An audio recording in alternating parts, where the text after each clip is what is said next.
যাত্রাটা আসলে সহজ করার জন্য নারী পুরুষ সবারই আসলে সমান দায়িত্ব আছে এবং মেয়েদেরকে এগিয়ে নিয়ে যাওয়ার জন্য তাদেরকে পুশ করার কিছু নাই, তারা এমনিতেই এগিয়ে আছে, কিন্তু তাদের জন্য বাধা, প্রত্যেকটা ধাপে ধাপে বাধাটা অনেক বেশি এবং সেই বাধাগুলো আসলে আমরাই ক্রিয়েট করি। তো আমার মনে হয় মন থেকে সেই চেঞ্জটা আনাটা খুবই জরুরি এবং এই ধরনের অনুষ্ঠানগুলো আমাদেরকে প্রতিনিয়ত হয়তো বা মনে করিয়ে দিচ্ছে আমাদের কি করণীয়, কিন্তু আমরা হয়তো এখান থেকে বেরিয়েই আসলে ভুলে যাই। তো ভুলে না যাওয়াটা খুবই জরুরি।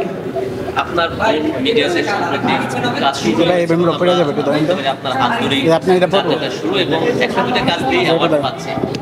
এই যে আপনার হাত ধরে এসে এটা আপনার জন্য একটা গর্বের বিষয় কিনা আপনি কি মনে করেন? দেখেন, আমার হাত ধরে আসাটা এটা সম্পূর্ণ ভুল একটা কথা। আমি বলবো ও এই ইন্ডাস্ট্রির একটি অংশ ছিল ছোটবেলা থেকে, কারণ ও আমাকে গত দীর্ঘ 14 থেকে 15 বছর দেখে এসছে কাজ করে।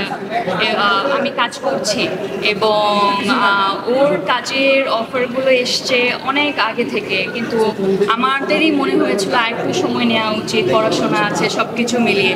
এখন যখন সময় হয়েছে ও বেছে বেছে কাজ করছে, আশা করছি আপনাদের সবার ভালোবাসাটুকু পাবে এবং ও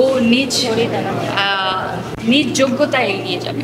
আপনি একজন গুণী অভিনেত্রী এবং মালাইকা কাজ করছে এবং আপনাকে যদি বলি যে মালাইকা তার অভিনয় দিয়ে আসলে কতটুকু জায়গায় করে নিতে পারছে, আপনি তাকে এটা আপনারা বলবেন এবং আপনারা বলবেন এবং আমার মনে হয় আপনারা ভালো বলতে পারবেন এবং সময় বলে দিবেন। মালাইকা, তুমি কি বলে যে গত 2টা অ্যাওয়ার্ড 2 দিন আমি যেহেতু ওইটার সাথে ছিলাম, তো কেমন লাগছে প্রথম কাজ করেই অ্যাওয়ার্ড পাওয়া এবং এরকম গুণী মানুষের সঙ্গে এক কাতারে দাঁড়ানো?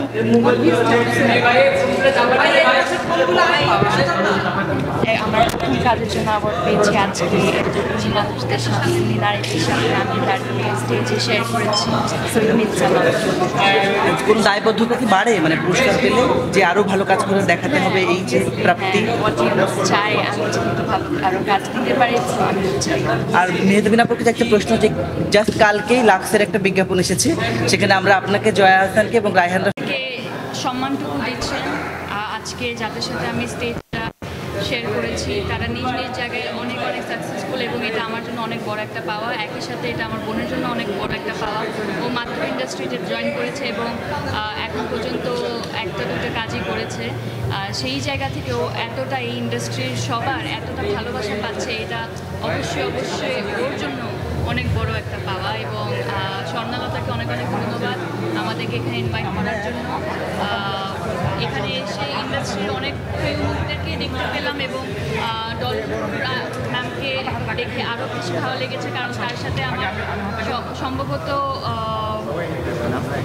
আমার যেই নাটকের জন্য আমি মেরিল প্রথম আলো পুরস্কার গত বছর পেয়েছিলাম, সেই কাজটাই তার সাথে। এবং উনি স্টেজে দাঁড়িয়ে এই কথাই বলছিলেন যে নারীরা আসলে বাসায় থাকে মানে তারা কাজ করেন না। এই ধরনের চিন্তাভাবনা থেকে আমাদের আসলে বেরিয়ে আসা উচিত এবং আমার মনে হয় সম্পূর্ণ আসলে সেই পথে এগিয়ে যাচ্ছে। তারা মানুষের মন যাতে বদলায় এবং চিন্তাভাবনার এক ধরনের পরিবর্তন যাতে আসে, সেই উদ্দেশ্য নিয়ে আসলে এত কিছু করে যাচ্ছে। তো তাদের সাথে আমি সবসময় আছি এবং থাকবো। মালাইকা একা একা দাঁড়িয়েছে, ওকে একটু জিজ্ঞেস করে। আচ্ছা।